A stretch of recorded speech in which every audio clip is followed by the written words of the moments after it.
আচ্ছা আমি নাকি আর কোনোদিন দেখতে পাবো না।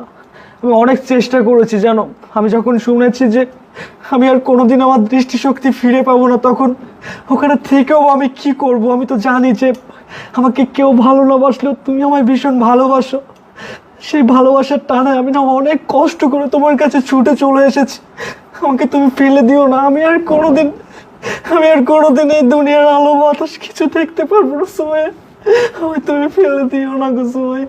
আচ্ছা বাদ দাও, চলো আগে ফ্রেশ হয়ে নিবে, অনেক দূর থেকে আসছো তো, চলো তোমাকে ওয়াশরুমে নিয়ে যাই। চলো, আমার মনে হয় আর দুনিয়ার আলো বাতাস দেখা হবে না গো। আস্তে আস্তে। আরে তুমি আসছো, কইছিলে এত সময়, আর কি হয়েছে, কে আসছে? আরে বলো না, প্রবাস থেকে আমার স্বামী আসছে। স্বামী আসছে মানে? আরে তুমি ভয় পেও না, হয়েছে কি জানো, ও যে প্রবাসে ছিল না, একটা দুর্ঘটনায় ওর চোখ দুটো চলে গেছে। এখন শুধু তুমি আর আমি শুধু রোম্যান্স করবো, বুঝছো? আরে এসব বাদ দাও, চলো একটু রোম্যান্স